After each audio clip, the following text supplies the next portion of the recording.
성도 여러분, 신학자 에드먼드 클라우니는요, 교회를 이렇게 정의했습니다. 교회는 예배하는 선교적 공동체이다. 이렇게 얘기했습니다. 다시 말해서 교회는요, 첫 번째, 하나님을 예배하는 공동체란 얘기입니다. 교회의 목적은요, 우리가 예배하러 모인 거예요. 여기는 칭계 모임이 아니죠. 그죠? 교회는요, 하나님께 예배하는 공동체이며 동시에 세상 가운데 하나님을 전하는 선교적 공동체다. 이런 얘기를 합니다. 그러니까 교회의 목적이 딱 분명하게 나오죠. 첫 번째 뭐예요? 예배하는 공동체. 두 번째는 어떤 공동체? 선교하는 공동체. 다른 말로 쉽게 해서 전도하는 공동체라는 거죠.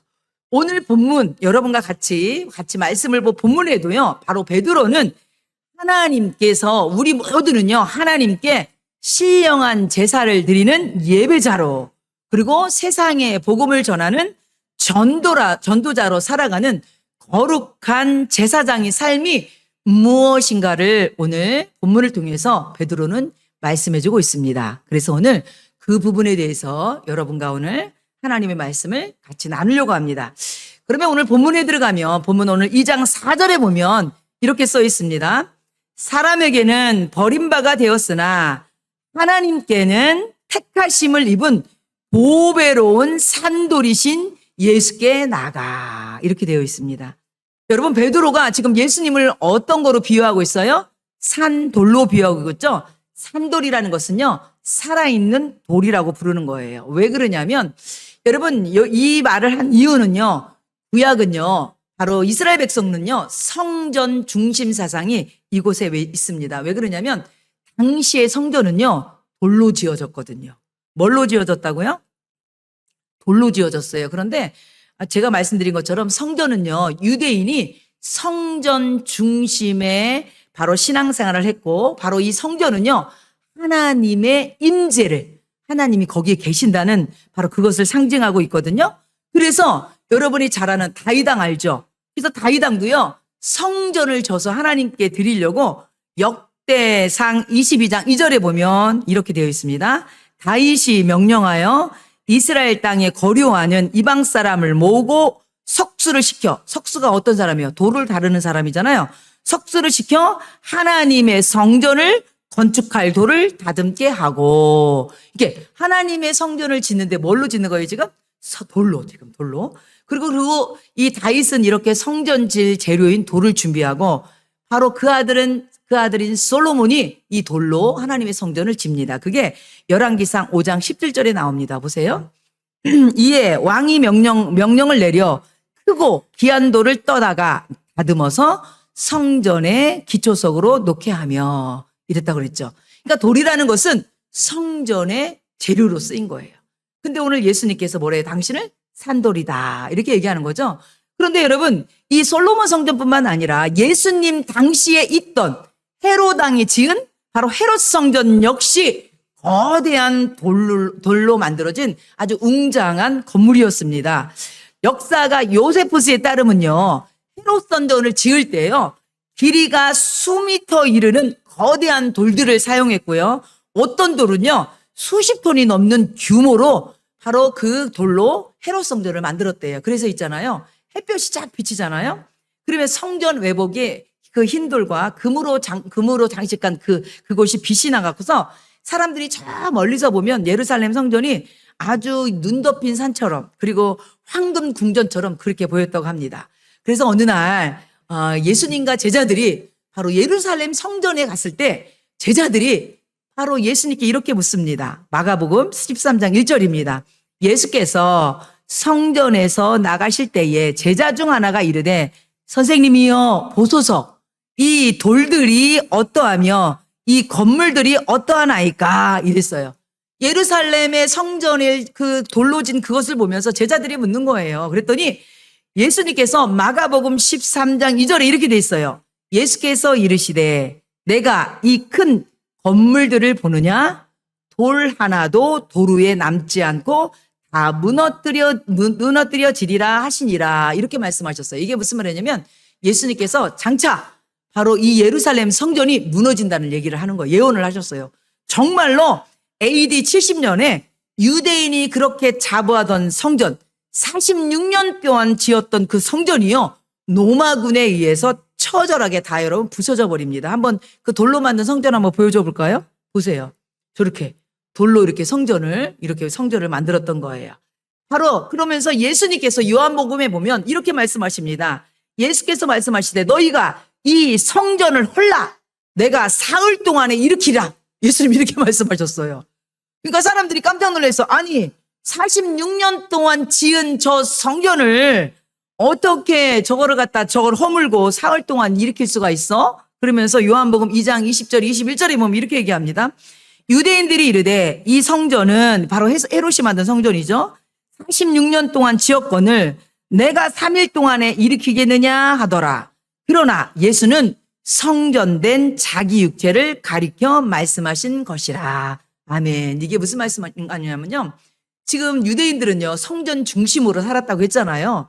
46년 동안 지은 저 성전이 예수님이 뭐라고 말씀하셨어요? 저게 무너지리라 이렇게 말씀하셨어요. 그러면서 뭐라고 하냐면 내가 3일 동안에 일으키겠다 하니까 거기 있는 사람들이 이상한 거예요. 아니 46년 동안 지은 성전을 어떻게 3일 동안 일으킬 수가 있어? 이렇게 얘기를 하는 거죠. 여러분 여기는 예수님께서 성전에 대한 전환을 말씀하신 거예요. 이게 무슨 말이냐면 그동안 이스라엘 백성들은요. 바로 건물로 세워진 그 성전에 하나님의 임재가 있다고만 믿었어요. 그런데 이제 예수님이요. 성전에 대한 전환이 뭐냐면 이제 보이는 성전이 아니라 예수님 당신이 성전이 되신다는 거예요. 바로 이 성전에 나와야지만 하나님을 만날 수 있다는 거 이스라엘 백성들 믿었잖아요. 이제 그게 아니라 예수님을 통해서 하나님께 나갈 수 있는 길, 하나님을 만나는 그 길이 열려졌다는 얘기예요. 바로 예수님이 성전이라는 얘기예요. 바로 예수님이 3일 동안 일으키겠다는 얘기는 뭐냐면 예수님이 죽으시고 3일 만에 부활하신다는 예언을 얘기하고 있는 것입니다. 바로 예수님께서 이 말씀을 통해서 하나님은 어떤 특정한 건물에만 계신 것이 아니라 바로 예수 그리스도를 중심으로 예수님을 믿는 모든 성도들에게 임하시고 바로 예수님이 성전됨을 말씀하고 있는 것입니다. 아멘. 그래서 여러분 오늘 베드로는요. 예수님만 산돌이 아니라 아까 말했잖아요. 성전이 돌로 졌다고 했잖아요. 근데 예수님이 당신이 뭐라고 했어요? 나도 베드로가 예수님도 산돌이라고 했잖아요. 그러니까 예수님이 뭐라는 거예요? 성전이란 얘기예요. 예? 성전이란 얘기예요. 그러면서 이 베드로가 뭐라고 그러냐면 바로 예수님만 산돌이 아니라 너희들도 바로 예수님을 믿는 성도들도 산돌이 되어 바로 영적인 성전으로 세워간다고 말씀하고 있습니다. 그래서 여러분 베드로전서 2장 4절에 보면 산돌이신 예수께 나아가 이렇게 되어 있고요. 2장 5절에 보면 너희도 산돌같이 신령한 집으로 세워지고 이렇게 되어 있거든요. 여러분 2장 4절에 산돌같이 산돌이신 예수께 여기서는요. 예수님 한 분을 말씀하기 때문에 여러분 여기 단수로 표현되어 있습니다. 그런데 2장 5절에 너희도 산돌같이 이렇게 되어 있지만 여기 여러분 여기 이 단어는요. 복수로 되어 있어요. 명사가 복수로. 이게 뭐냐면 여러분 단수는 예수님 한 분을 얘기하는 거고 우리 산도는 누구예요? 성도를 얘기하는 겁니다. 결국은 여러분 이 말씀을 통해서 바로 예수님만 산돌이 아니라 우리 모두 다 성도도 산돌로서 성전이 되어져 간다는 것을 말씀하고 있는 것입니다. 다시 말씀드리면 성도의 구원은 개인적으로 이루어지지만 바로 우리 성도 한 명이 한 명이 모여서 예수님의 터 위에 모두 산돌처럼 하나님의 성전을 세워간다 얘기하는 것입니다. 다시 말해서요. 우리가 여기 하늘의교회 이 건물도 우리 눈에 보이는 성전이지만 여러분 한 분 한 분을 통해서 하나님의 교회가 이루어져 간다는 거예요. 그러니까 교회는 눈에 보이는 건물만 교회가 아니라 우리 성도들 한 명 한 명, 예수님 믿는 여러분 한 사람 한 사람을 통해서 보이는 산돌. 바로 우리가 돌이에요. 우리 한 사람 한 사람으로 인해서 하나님의 교회가 이루어져 가는 거예요. 그래서 하나님의 교회가 이루어져서 여러분들이 오늘 이 시간 나와서 바로 하나님께 예배를 드리는 겁니다. 아멘. 그래서 오늘 여기 말씀해 보면 너희도 산돌같이 신령한 집으로 세워지고 이랬거든요. 신령한 집으로 하는 건 뭐예요? 성전을 얘기하는 거거든요. 여기서 세워진다는 것은 현재 수동태를 얘기하는 거예요. 여러분 수동태라는 것은 내가 스스로 세워지는 게 아니라 누군가에 의해서 세워지는 거잖아요. 바로 하나님께서 여러분 한 사람 한 사람을 통해서 하나님의 교회를 바로 세워져 가고 있다는 것을 믿으시기 바랍니다. 그래서 여러분 에베소서 2장 21절 22절에는 이렇게 말씀하고 있습니다. 그의 안에서 건물마다 서로 연결하여 주 안에서 성전이 되어가고 너희도 성령 안에서 하나님이 거하실 처소가 되기 위하여 그리스도 예수 안에서 함께 지어져 가느니라. 아멘. 바로 여러분이 성전이라는 거예요. 왜요? 여러분 마음속에 예수님이 계시기 때문이에요. 여러분 성전은 하나님의 임재를 상징했다고 했잖아요. 이제 더 이상 하나님은요 건물에 임재하는 것이 아니라 예수님을 믿는 성도들에게 여러분 한 사람 한 사람 가운데 성령님을 통하여서 하나님이 여러분 가운데 함께 계신다는 거예요. 그래서 여러분 한 사람 한 사람을 통해서 우리 교회가 이루어져 가는 거예요. 그러니까 여러분 한 사람 한 사람이 얼마나 소중한 사람들입니까? 여러분 제가 여러분이 잘 아는 여러분 스페인에 가면 스페인 바르셀로나 가면 여러분 한 번씩은 들어봤을 거예요. 천재 건축가 안토니 가우디 들어봤죠? 여러분 가우디가 설계하고 세계적인 걸작 중에 하나가 뭐냐면 사그라다 파밀리아 대성당입니다. 여러분 사진 한번 보여줄 거예요. 여러분 TV에서도 한번 봤을 거예요. 지금도 여러분 저게 140년 넘게 건축 중인데 지금도 건축 중에 있대요. 저게. 그런데 여러분 저게 전 세계인의 기부금으로 하나하나 벽돌이 쌓아져 있고 지금도 성전이 이루어져가 있는 아주 기적적인 성전입니다. 그런데 가우디가요. 이 성전의 외벽에 예수님의 탄생과 그리고 생애를 담은 수많은 조각상을 새길 때 아주 감동적인 일화가 있다고 합니다. 저도 한번 스페인에 가서 저기를 한번 가보고 싶은데 여러분도 한번 기회가 되면 가보세요. 그리고 예수님의 생애가 조각되는 조각들이 있다고 하니까 한번 가셔보세요. 그런데 이 가우디가요. 예수님의 생애를 조각하는 조각들의 모델을요. 보통 여러분 성당에 성인 조각상은요. 보통 고결하고 아름다운 기족이나 유명한 모델을 보고 그 조각을 하기 마련이었거든요. 그런데요. 여러분 이 가우디는요. 이 조각상들의 모델을요. 어떤 사람들을 모델로 했냐면 성전문을 지키던 가난한 경비원, 그리고 시장에서 일하는 평범한 여인, 그리고 공사장에 일하는 가난한 인부, 그리고 심지어는요 병원에서 죽은 아기 있죠. 어린 아기의 얼굴을 그대로 석고로 분따서 성벽에 천사와 성도들의 얼굴로 새겼다고 합니다. 그러니까 성벽에 새겨진 그 얼굴들이 어떤 좀 위대한 성인이나 어떤 뭐 유명한 모델이 될 만한 그런 모범적인 사람을 세운 게 아니라 아주 우리 일상에 볼 만한 사람들을 성전에 얼굴로 새겼다는 것입니다. 다시 말해서 바로 성전 벽면에 세상에서 주목받지 못한 바로 그런 주목받는 화려한 영웅이 아니라 주목받지 못한 평범한 이웃들을 그곳에다 새겨 넣었다는 것이죠. 여기에는요, 여러분 굉장한 의미가 있는 거겠죠. 바로 가우디의 손이 거치자 세상에서 인정받지 못한 평범한 사람들이 얼굴이 바로 하나님의 영광을 드러내는 성전의 일부가 되었다는 것을 보여주는 것이지요. 결국 이것을 통해서 우리가 깨닫게 되는 건 뭐냐면 여러분 우리 모두 다 여러분 우리 한 사람 한 사람은 어떻게 보면 정말로 우리는 뭐 특별한 사람들도 아니잖아요. 그죠? 여러분 우리가 하나님이 교회에 모여온 우리 성도들 한 사람 한 사람 보세요. 우리가 뭐 여기서 뭐 어떤 특별하게 무슨 뭐 세상적으로 직위가 있는 것도 아니고 뭐 그렇다고 성공한 사람이 있는 것도 아니고 그럼에도 불구하고 여러분이 하나님께서는 여러분 한 사람 한 사람을 통해서 하나님의 성전을 이뤄가고 있다는 것을 말씀하고 있는 것입니다. 왜 그러냐면 하나님은요 지금 내 모습이 비록 부족하고 그리고 내 모습이 지금 거칠고 그리고 내 모습에 나 자신조차도 실망할지 모르겠지만 여러분은 아직 공산 중이라는 거예요. 바로 여러분이 예수님과 믿음으로 연결되기만 한다면 하나님은요 여러분의 부족함과 연약함까지도 사용해서 하나님의 성전인 교회를 이뤄 가신다는 것입니다. 아멘. 그래서 여러분 본인 스스로 보고 여러분 그냥 낙심하고 찾아갈 필요 없어요. 여러분 우리 모두 다. 그래서 여러분 고린도에 보면 바울도 그렇게 얘기합니다. 너희 중에 부르심 있는 사람 좀 봐봐라. 학벌 좋은 사람이 있나 문벌 좋은 사람이 있나. 그런 연약한 사람들을 불러서 하나님은요 하나님의 교회를 이뤄가시고 세워가심을 믿으시기 바랍니다. 여러분 그리고 오늘 본문 2장 4절에 보니까 이렇게 말씀하고 있습니다. 사람에게는 버림바가 되었으나 하나님께는 택하심을 입은 보배로운 산돌이신 예수께 나가.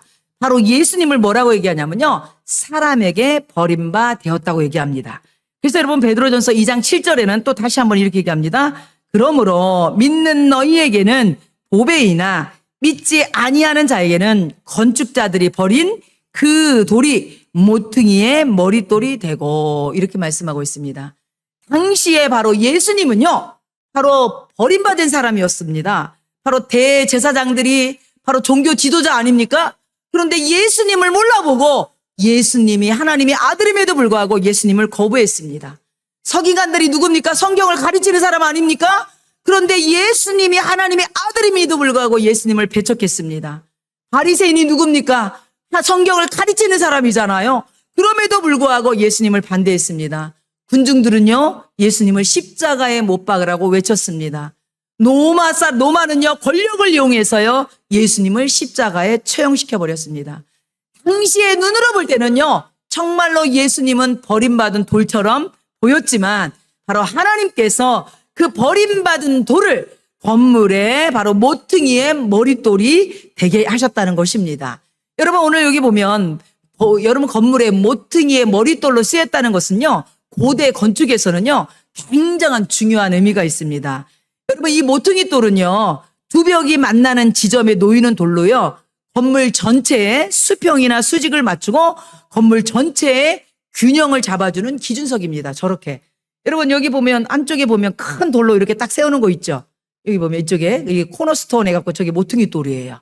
바로 저게 뭐냐면 건물의 수직과 그리고 또 건물의 수평을 이렇게 맞추고 건물의 전체 균형을 잡아주는 저 모퉁이 돌이 됐다는 거예요. 그런데 이 베드로가요, 우리 예수님을 왜 모퉁이의 머릿돌로 이렇게 표현했을까요? 그거는요, 바로 이 모퉁이 돌이라는 것은요, 아까 얘기했죠? 균형을 맞춘다고 했잖아요. 바로 우리 성도의 개인의 신앙이나 교회 공동체의 삶의 기준이 된다는 겁니다. 누가? 바로 예수님이. 바로 우리의 삶의 기준은 바로 예수 그리스도 한 분뿐이 없다는 겁니다. 그래서 여러분, 우리가 예전에, 여러분 그거 생각나세요? 요즘은 그런 거 하려나 모르겠죠. 초등학교 때 가면 우리 초등학교 체육 시간이나 조회 시간에 줄 쫙 쓰죠. 그리고 앞에 있는 맨 앞에가 누구예요? 기준이죠. 그럼 아이가 손 들고 기준 하면 어떻게 해요? 흐트러졌던 줄들이 어떻게 해요? 그 아이 맞춰서 줄이 반듯해지죠? 마찬가지예요. 우리 예수님이 기준인 거예요. 여러분의 흐트러진 삶이 기준이신 예수님을 바라볼 때 여러분 내 생각이나 내 삶의 행동이 바로 달라진다는 거예요. 여러분의 물질이나 여러분의 시간 사용하는 방식도 달라진다는 거예요. 누구를 기준 삼으면? 예수님을 기준 삼으면. 여러분이 예수님을 기준 삼으면 여러분의 태도도 달라진다는 거예요. 제가 아까 말씀드린 것처럼 맨 앞에 있는 친구가 기준할 때 흐트러졌던 아이들이 줄을 반드시 맞추는 것처럼 그 기준인 그 아이를 보고 줄을 맞추는 것처럼 우리는 예수님을 바라보면서 바로 예수님처럼, 그래서 예수님을 닮아가는 작은 제자로서 우리가 살아가는 겁니다. 아멘. 그래서 여러분, 교회나 성도들의 모델은요, 그 누구도 아니에요. 예수님이에요. 그래서 어떤 분은요, 교회 다니다가 교회 또 신앙생활 오래 하다 보면 사람들하고 어떻게 접촉도 하게 되고 또 사람들하고 관계도 맺게 되잖아요. 그러다 보면요, 어떻게 돼요? 본의 아니게 상처를 주기도 하고 받기도 합니다. 그런데 어떤 사람은요, 신앙생활 하다가 교회 안 나온대. 그래서 왜 그래요? 그러면 누구 때문에 상처받았대. 상처받는 거 당연하죠. 사람들이 모이는 건데. 누구 때문에 실망했대. 누구 때문에 그랬대. 당연하죠. 그런데 여러분의 신앙의 기준은요, 그 사람이 되면 안 돼요. 그래서 어떤 사람은 심지어 그래서 교회를 떠나는 사람도 있어요. 여러분, 그것으로 기준 삼으면 안 된다는 거예요. 우리의 기준은 누구라는 거예요? 예수님이에요. 예수님이에요. 여러분, 사람 때문에 상처받고 실망할 수 있습니다. 그래서 여러분, 사람은요, 우리가 품어야 될 사람이에요. 섬김의 대상이에요. 사랑의 대상이에요. 오직 우리의 기준은요, 예수님인 걸 믿으시기 바랍니다. 그래서 우리 교회는요, 절대로 누구 때문에 상처받아서 교회 안 나가요. 이런 일 없도록. 여러분의 기준은 예수 그리스도예요. 아멘. 옆 사람한테 얘기해 주세요. 여러분의 믿음의 기준은 예수님입니다. 꼭 좀 얘기 좀 해주세요. 예, 맞습니다. 예, 그래서 여러분 예수님 바라보고 신앙생활 하는 거예요. 아셨죠? 여러분 사람 때문에 상처받을 수 있고 실망할 수 있어요. 그건 어쩔 수 없어요. 왜냐하면 우리 다 연약한 존재들이기 때문에. 그렇기 때문에 우리는 품어가는 겁니다. 그래서 여러분 바로 하나님께서 이렇게 버려진 돌이신 예수님을 건물의 모퉁이 돌로 머리통에 머릿돌로 세우셨던 것처럼 이거에 대한 아주 적절한 예화가 있습니다. 여러분 이탈리아 피렌체에 가면 미켈란젤로가 만든 여러분 조각상이 있는데 그게 뭐냐면 다비드상이라고 있어요. 다비드상이 다른 말로 다윗상. 다윗 알죠? 네, 다윗을 만든 그 조각상이 있는데 여기에 흥미로운 얘기가 있습니다. 여러분 이 조각상은요 5m 정도 된대요. 다윗을 만든 조각상인데 5m면 도대체 얼마나 큰 거야? 우리가 이렇게 봐야 되죠. 그런데 이 다윗을 만든 조각상이 그 재료가 되는 돌은요 엄청 컸다고 합니다. 그런데 그 돌이 특별한 돌이 아니었대요. 사실은 그 거대한 대리석을 가져올 때요 원래는 이 대성당의 외벽을 조각하려고 이거를 가지고 왔다고 합니다. 그런데 1460년에 조각가 두초가 이 돌을 가지고 작업을 시작하다가 중단했다고 합니다. 왜 그러냐면 돌이 별로 그렇게 쓸만한 것지 않은 거예요. 그래서 다른 조각가들도 일단은 성당 앞에 있는 거니까 돌을 검토해 봤지만 보니까 뭐 돌이 일부가 손상되기도 하고 형태가 길고 좁아 작업하기가 너무 어려운 거예요. 그래서 그냥 그 돌을 갖다가 성당 한쪽에다가 그냥 방치해 버렸답니다. 그래서 오랫동안 그냥 그 돌은 쓸모없는 돌로 아주 버려진 대리석으로 그렇게 방치되었는데 여러분 젊은 조각가 미켈란젤로가 그 돌을 바라보게 된 거예요. 그러면서 설에 의하면 미켈란젤로가 그 돌을 보면서 이렇게 얘기했다고 합니다. 나는 이 돌 안에서 다비드를 본다. 이렇게 얘기했답니다. 그러면서 이 미켈란젤로가 1501년에 모든 사람들이 버린 이 돌을 가지고요. 26살 정도 됐거든요. 바로 이 미켈란젤로가 3년 동안 혼신을 다해서 조각해서 만든 게 뭐냐면 다비드상입니다. 여러분 그래서 그 다비드상은요. 오늘날 전 세계인들이 감탄하고 5m가 넘는 아주 거대한 걸작으로 탄생이 되었습니다. 바로 그 다비드상은요. 바로 다윗이 여러분 골리앗 알죠? 다윗이 골리앗과 싸우기 직전의 모습을 표현한 조각상입니다. 여러분도 한번 인터넷 검색하면 나올 겁니다. 바로 이 미켈란젤로는요. 모든 사람들이 포기했던 그 돌을 바로 그거를 걸작으로 만들어낸 것입니다. 바로 하나님께서 예수님을 버려진 돌을 바로 모퉁이 돌로 삼으셨다는 것입니다. 다시 말해서 이 말씀을 우리의 삶에 적용한다면 얼마든지 지금은 볼품없고 지금은 거칠고 지금은 투박하고 지금은 내살 것 없는 내 삶이지만 여러분이 하나님의 손에 다듬어지기 시작하면 여러분도 얼마든지 귀하게 쓰임받으심을 믿으시기 바랍니다. 어떤 분은 이렇게 얘기할 거예요. 목사님 저는 너무 나이가 많아서 나 같은 사람을 쓸까요? 씁니다. 여러분 모세도 80세에 부름받았어요. 여러분 갈렙도 85세에 땅을 정복했어요. 하나님은요 나이와 상관없이 여러분 한 사람 한 사람을 하나님 나라의 성전으로 하나님 나라를 위해서 여러분을 세워져가고 다듬으심을 믿으시기 바랍니다. 네, 그런 믿음을 가지세요. 그래서요 베드로 서신의 특징은 뭐냐면요 산이라는 단어를 많이 사용하고 있습니다. 그래서 베드로전서 1장 3절에는 산소망, 1장 23절에는 살아있는 말씀, 2장 4절에는 산돌이신 예수, 그리고 2장 5절에는 산돌 같은 성도들. 베드로는 앞에다 다 뭐를 썼어요? 살아있다는 단어를 썼습니다. 여러분 이 살아있다는 단어는 현재 분사로요. 지금도 살아서 계속 역사하고 있다는 겁니다. 베드로가 왜 이 살아있다는 단어를 이 앞에 썼냐면요. 베드로는요. 십자가에서 죽으시고 부활하신 예수님을 만난 증인이었어요. 예수님은요. 죽음을 이기시고 다시 살아나셨어요. 그것을 베드로는 본 목격자인 거예요. 그리고 그 예수님은요. 지금도 살아계신 거예요. 그렇기 때문에 베드로의 신앙은요. 산 믿음이고 산 소망이고 살아 역사하는 믿음을 믿으시기 바랍니다.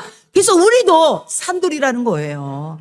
사랑하는 상도 여러분, 아무리 어려운 현실 가운데 있어도 절대로 낙심하지 마시기 바랍니다.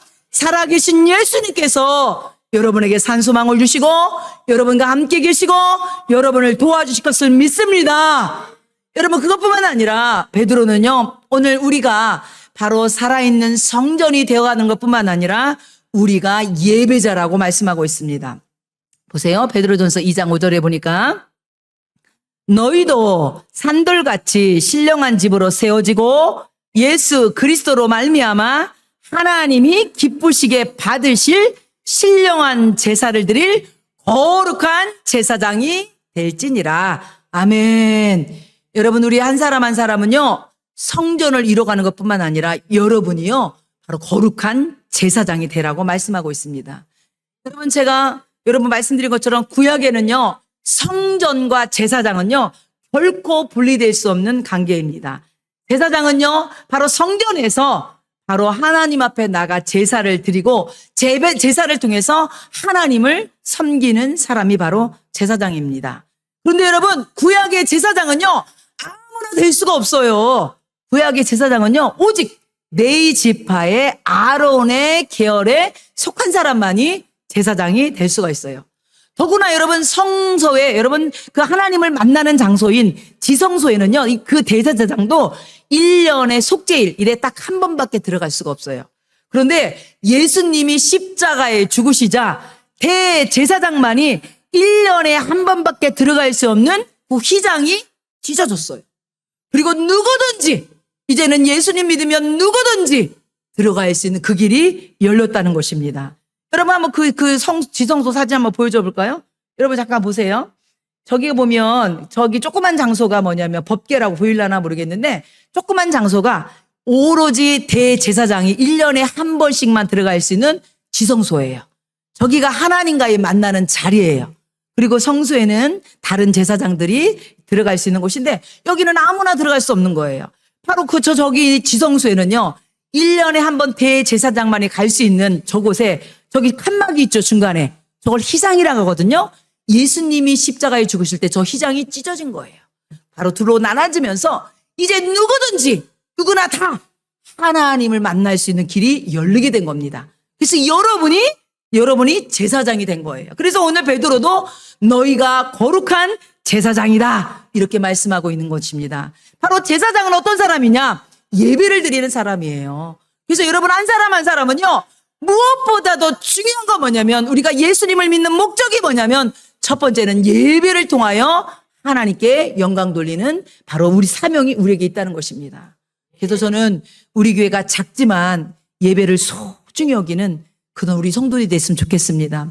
예배를 소중히 여기는 성도, 그리고 예배를 소중히 여기는 그 교회, 하나님이 기뻐하십니다. 하나님이 귀하게 세우실 걸 믿습니다. 그래서 여러분은요, 다른 무엇보다도 정말 예배를 소중히 여기고 예배를 존귀하게 여기는, 왜요? 우리는 제사장이기 때문이에요. 아멘. 여러분, 그것뿐만 아니라 제사장은 또 어떤 역할을 하냐면, 라틴어로 제사장을요, 폰티펙스라고 합니다. 이거는요, 무슨 말이냐면 다리를 만드는 사람이라고 그래서요, 이 제사장의 역할을 잘 보여주고 있는 거예요. 바로 하나님과 사람의 다리를 역할을 해주는 사람이 누구냐면 바로 제사장이라는 거예요. 그것이 여러분 제사장의 의복, 제사장이 입는 옷을 보면요, 더 잘 설명이 되어 있습니다. 여러분 제사장 옷 좀 한번 잠깐 보여줄까요, 집사님? 여기가 대제사장이 입는 의복이거든요. 여러분 저 제사장이 가슴에 흉패에 보면 뭐가 돌 같은 게 막 박혀 있죠. 여러분 저게 뭐냐면 대제사장이 입는 옷 중에 흉패라고 하는데, 저기는요 12개의 돌이에요. 저기는요 12지파, 이스라엘의 지파의 이름들이 다 새겨져 있어요. 바로 제사장이 하나님께 나갈 때는요, 바로 저 흉패, 바로 12돌이 있는 저 흉패를 가지고 하나님 앞에 나간다는 얘기입니다. 다시 말해서 바로 제사장이라는 사람은요, 어떤 역할을 감당하는 거냐면요, 백성을 가슴에 품고 하나님께 나가는 사람이 바로 제사장이라는 거예요. 바로 오늘날 이 말씀을 우리에게 적용한다면, 하나님이 여러분을 제사장 삼으셨잖아요. 그렇다면 여러분은요, 나만 위해서 교회를 나오는 것이 아니라 이제 제사장이 된 여러분은 가슴에 나뿐만 아니라 믿지 않는 자녀들, 믿지 않는 가족, 믿지 않는 이웃, 그리고 불쌍한 저 영혼들을 여러분의 가슴에 품고 하나님 저 영혼들을 불쌍히 여겨달라고, 바로 제사장이 백성들을 가슴에 품고 하나님의 나가는 것처럼 여러분도 그런 자세로 하나님께 나가야 된다는 것입니다. 그래서 여러분은요, 나만 구원받고 끝이 아니라 이 가슴에 하나님 내 자녀들을 긍휼히 여겨주세요. 내 자녀들도 구원해 주세요. 하나님 우리 가족들을 긍휼히 여겨주세요. 우리 가족도 구원해 주세요. 하나님 내 이웃도 긍휼히 여겨주세요. 저들도 제가 가슴에 품습니다. 아버지 하나님, 이제 불쌍한 영혼들이 예수님을 모르는 많은 영혼들을 제가 가슴에 품습니다. 여러분이 그렇게 제사장으로서 저 많은 영혼들을 품고 하나님께 나오란 얘기입니다. 사랑하는 성도 여러분, 그래서 여러분이 오늘 이 시간 먼저 여러분이 예배자로 서야 되겠지만, 여러분이 예배자로 서는 것뿐만 아니라 내 가슴에 아직도 믿지 않는 가족, 친척, 자녀들 가슴에 품고 나오시기 바랍니다. 여러분 이 시간 기도할 때, 이따 기도할 때 여러분 그들을 위해서 기도해야 됩니다. 바로 주님은 그것을 위해서 이 교회를 세우셨음을 믿으십니다. 믿으시기 바랍니다. 그래서 베드로는 다시 한번 우리에게 우리의 정체성을 얘기합니다. 베드로전서 2장 9절입니다. 보세요. 그러나 너희는 택하신 족속이요 왕 같은 제사장들이요 거룩한 나라요 그의 소유된 백성이니, 다시 한번 베드로는요 바로 소아시아에 있는 성도들에게 이 말씀을 얘기하고 있는 것입니다. 왜 그러냐면 당시에 이 편지를 받고 있는 소아시아 성도들은요, 제가 몇 번 말씀드린 것처럼 이들은요 예수 믿는 나는 그 단 한 가지 이유 때문에 사회적으로 소외받고 조롱받는 바로 주류에서 밀려든 사람들이었습니다. 그런데 지금 오늘 이 말씀은요, 모세가 여러분 애굽 땅에서 종살이하고 노예였던 그 백성들에게 하나님께서 이스라엘에게 주셨던 그 말씀을 오늘 전하고 있는 겁니다. 여러분 베드로전서 2장 9절은요 출애굽기 19장 5절에도 똑같이 나옵니다. 볼까요? 출애굽기 19장 5절 6절 보세요.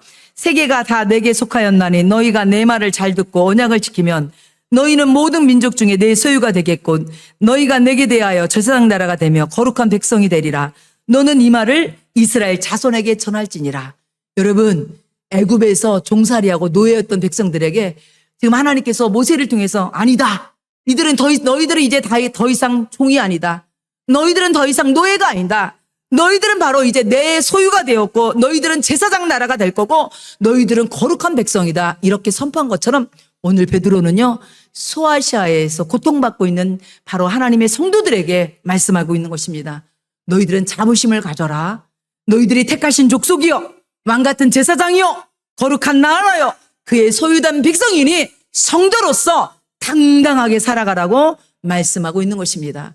구약에는 이스라엘 형통왕, 여러분 이스라엘의 혈통으로만 구원이 주어졌다면, 하나님의 백성이 되어졌다면, 이제 신약은요 예수님을 믿는 누구나 다 하나님의 자녀, 바로 약속의 새로운 언약의 공동체가 되는을 믿으시기 바랍니다. 그래서 여러분 베드로는 마지막 베드로전서 2장 10절에 이렇게 얘기하고 있습니다. 너희가 전에는 백성이 아니더니 이제는 하나님의 백성이요 전에는 궁유를 얻지 못하였더니 이제는 궁유를 얻은 자니라. 할렐루야. 그렇습니다. 우리 모두 다 우리가 처음부터 예수 믿은 거 아니잖아요. 그죠? 예전에 우리도요 비포와 애프터 삶이 있다는 것입니다. 예수님 믿기 전에는 하나님과 상관없는 삶이었지만 그 삶으로 인하여 죄 가운데 있었고 심판 아래에 있었고 방황하는 존재였지만 이제 우리가요 예수님을 믿음으로 말미암아 하나님의 은혜의 대상, 하나님의 긍휼의 대상을 됐음을 믿으시기 바랍니다. 그러므로 여러분은 이제 하나님의 백성이요 하나님의 자녀임을 믿으시기 바랍니다. 그러면 이제 하나님의 자녀된 우리가 해야 될 일이 있습니다. 결론입니다. 다시 한번 2장 9절 말씀 읽겠습니다. 그러나 너희는 택하신 족속이요 왕 같은 제사장들이요 거룩한 나라요 그의 소유가 된 백성이니, 그 다음입니다. 이는 너희를 어두운 데서 불러내어 그의 기한 밑에 들어가게 하신 이의 아름다운 덕을 선포하게 하려 하심이라. 아멘. 그렇습니다. 여러분, 성도는요 단순히 나만 구원받은 데서 머무르고 끝나는 것이 아니라 바로 우리 모두는요 예배 드리는 공동체뿐만 아니라 우리는요 세상에 복음을 전하는 바로 증인이라고 오늘 말씀하고 있습니다. 오늘 아름다운 덕을 선포한다는 건 뭐냐면요 하늘나라의 홍보대사란 얘기입니다. 바로 우리 모두는요 하나님 나라의 홍보대사입니다. 여러분 여러분 회사마다 보면 자기의 브랜드를 세상에 알리려고 광고도 하고 그렇지 않습니까? 마찬가지로요 하나님께서는요 여러분을 먼저 구원받게 하고 여러분을 먼저 예수 믿게 한 거는요 바로 여러분을 통해서 아직 믿지 않는 사람들을요, 전하게 하려고. 여러분을요, 홍보대사로 세운 겁니다. 옆 사람에게 얘기해 주세요. 당신은 하늘나라 홍보대사입니다. 한 번만 얘기해 주세요. 예. 예. 여러분이 하늘나라 홍보대사로 쓰임받기를 축원합니다. 여러분, 결론입니다. 오늘은 성령 강림 주일입니다. 여러분, 우리가 오늘 말씀을 정리하자면 우리의 힘만으로는 참된 예배자, 영혼을 품는 제사장, 하나님의 덕을 선포하는 증인으로 살 수가 없습니다. 그래서 이 땅 가운데, 우리 가운데 누구를 보내주셨냐면 성령님을 보내주셨어요. 성령님이 우리 가운데 오시면 여러분 내 힘으로 간다는 것이 아니라 하나님의 능력으로 우리는 참된 예배자도 영혼을 품는 제사장으로 세상의 증인으로 살아갈 수 있게 됨을 믿으시기 바랍니다. 그래서 사도행전 1장 8절 이렇게 얘기합니다. 오직 성령이 너희에게 임하시면 너희가 권능을 받고 예루살렘과 온 유대와 사마리아 땅끝까지 이르러 내 증인이 되리라. 아멘. 사랑하는 성도 여러분, 성령의 충만함을 사모하시기 바랍니다. 내 힘으로 내 결심으로 할 수 없는 것 성령님이 내 가운데 오시면 하게 됨을 믿습니다. 여러분, 성령님을 사모해야 돼요. 내 결심은요 자꾸 무너져 버려요. 내 힘은요 자꾸 약해져 버려요. 하지만 성령님이 내 속에 오시면요, 성령님이 여러분을 주관하셔서 여러분을 참된 예배자로, 그리고 여러분을 정말 영혼을 살리는 전도자로, 그리고 하나님께서 하나님을 영광 돌리는 자녀로 세워줄 걸 믿습니다.